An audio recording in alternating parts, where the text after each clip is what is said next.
Guys, welcome back to maybe a new series on the CheetahWheels. Oh, it's called Bust. CheetahWheels 45. He's the best coaster tuber alive. Please make sure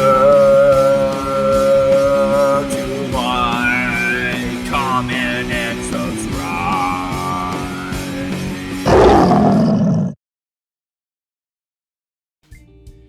Guys, this is potentially the start of a new series, the CW CheetahWheels F1 race review for all you that don't have time to watch the race. All right, well, let's get the review down in the corner of the Boom, screen. boom. Okay, so we'll just read off some standings right now, just for you guys. So, obviously, taking the win, we had Max Verstappen. Second came Sergio Perez, his teammate.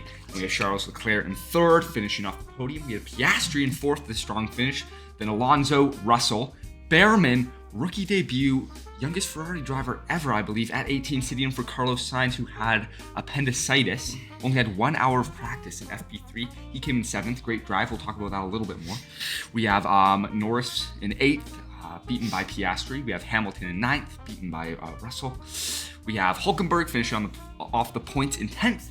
Albon 11th, Magnussen 12th, Ocon 13th, Sargent 14th, Tsunoda 15th, Ricciardo 16th, Bottas 17th, Zhou 18th, and Stroll and Gasly did not finish the race. Because Gasly had a gearbox failure, end of formation lap, and then tried to push it through, and within the first few laps, he was out. That was, Renault makes the gearbox. Their whole engine is terrible. That team is falling apart. Alpine, you can't go double French. You gotta go one French just to balance it out. You can't go double. Yeah, it's not looking good. And Stroll, of course, going into turn three, maybe four, I believe.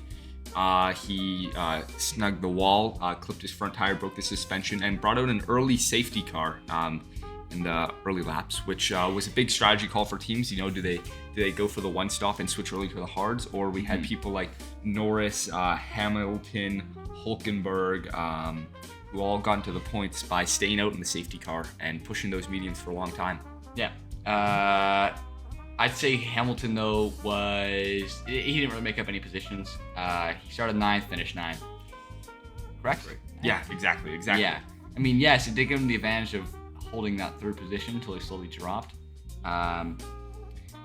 But yeah, I mean, I don't know strategy like those guys do, so I can't say anything. This year, Behrman. I know. Behrman comes out. First of all, Sainz comes out last race. We think this guy's amazing. It was pretty sad to see out of appendicitis and couldn't race and carry on that streak he had from Bahrain. So they bring up young Ollie Behrman, 18 years of age. That's crazy. That's the youngest Ferrari driver since, 1972? I think ever. Ever, really? I think so. Holy moly. And he did great, too. Yeah. 7th. He qualified 11th. He said he was disappointed. I thought that was a great qualifying. He almost knocked out Hamilton and got to Q3. And then 7th, I think the most impressive part of that stint was the end where everyone thought he would run out of pace on the hard tires, and behind him were Norris and Hamilton. This was the last 15 laps after Norris and Hamilton had pitted, and they were on softs. Coming in real quick, but Behrman held off, and he held his pace. He did actually a really good job racing, honestly, and especially for his rookie debut. I think we'll be seeing him more definitely. In the future.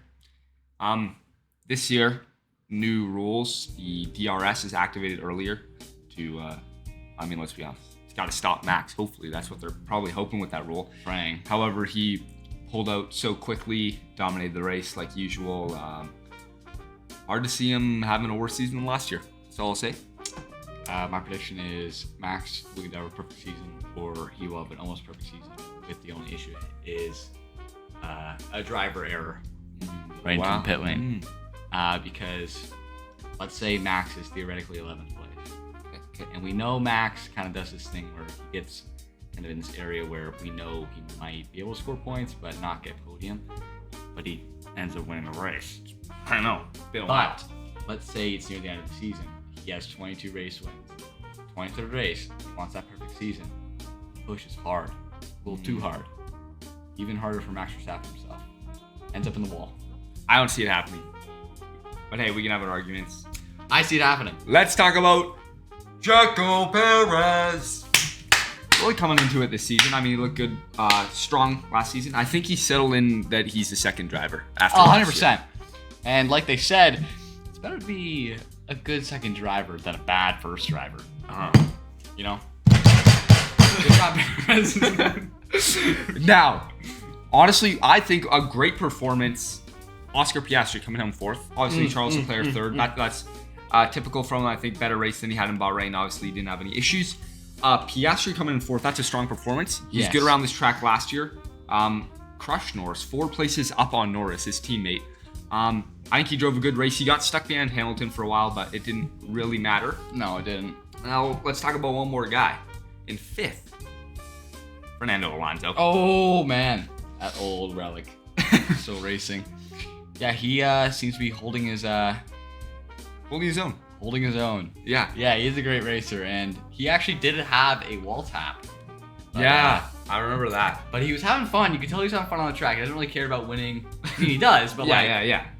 He's just there for fun, you know? Yeah, like he knows he's good, and he doesn't have too much longer. But knowing that, he'll be racing till he's 60. Aston Martin have one problem, though. Lance Stroll. I mean, you're... Lance. You're not going to watch if you're watching this video, this is a message to you. Hey, we're Canadian. You're Canadian.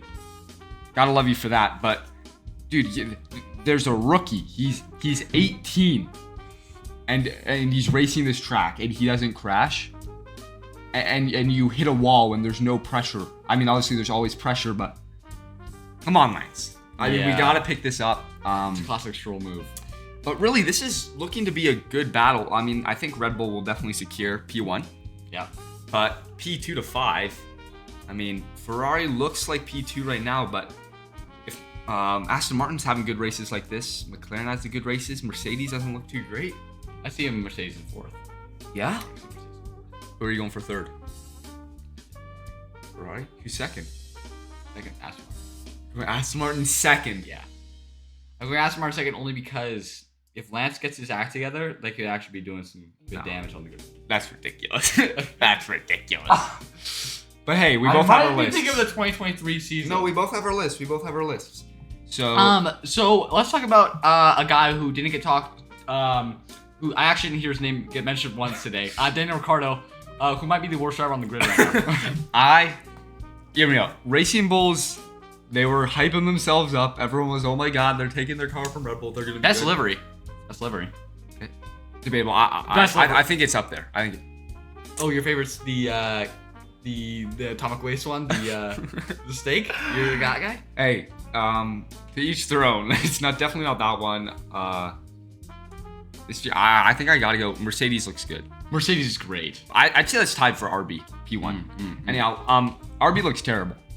What I don't like about Mercedes delivery though is that they combined their 2022 car, which was one of their worst, and their 2023 car, which was also one of the worst, and they put it together. So that's why we're probably almost 50 kilometers per hour on the straight right now for Mercedes. Actually, the straight line speed in this race is great. Yeah, McLaren is looking slow on the straight. Because we got this little view of Norris, and you could see that Norris was really gaining a lot of time in the corners, but when it got to the straights, he lost a lot of time. Yeah.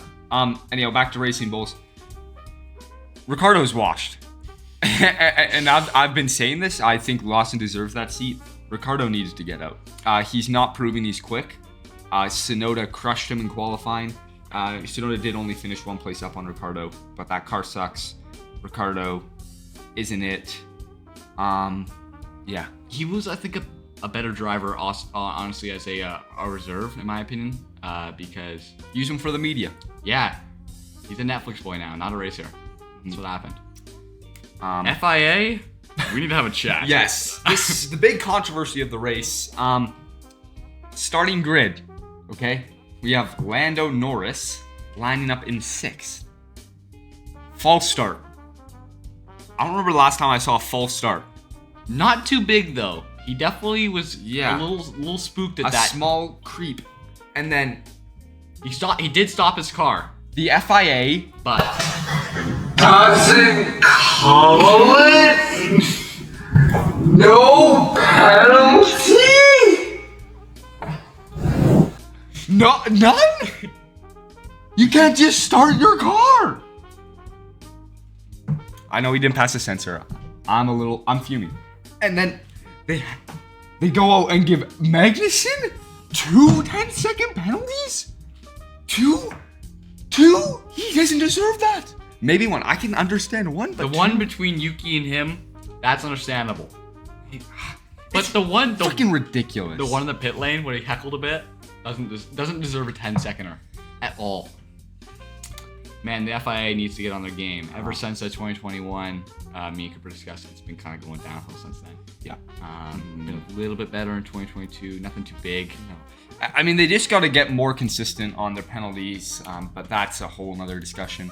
I think that's most of the things we wanted to cover. You got anything else you want to cover for the race? I'd say who was our driver of the day? Ooh, I do think Behrman. I do agree with that, but I gotta go Magnussen if it's not Behrman. Magnussen to hold up after that 20-second ridiculous.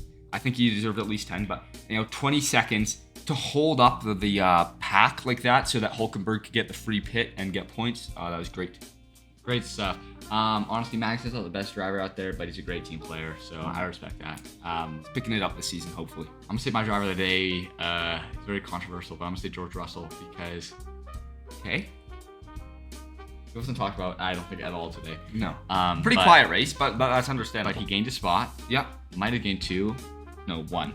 Yeah, he gained 1. He gained a spot, but he kind of kept that. And, nothing too special, but I think he drove a good race. Yeah. But in terms of cutest driver on the grid today, I'm probably going to give it to Barron's brother in the paddock. He's not even a driver, but... Oh, true. Yeah. He's really cute. Or Charles Leclerc. One last thing, Sargent, P14, not too bad. Kept up with Albon for a little bit in there when there's that big car pileup. So maybe he's. Thanks guys for tuning in. We're sorry for skipping out on Bahrain, but it was because we actually were at the race watching the Bahrain GP. I wish. We might continue this for more races. Yeah. Just our opinions as people who think we know a lot about racing, but we probably don't. I think we do. I think they want us on to commentate, and then I just yelped up to Lance Stroll, and he's gonna come on the show and stuff. But he might see this first episode and change his mind because the hate we just dropped on him. But he's a good racer. It's definitely the race car. Yeah. Anyhow, thank you guys for watching. You know what the deal is. Lots of love. And maybe we'll post some of our races together. our friendly.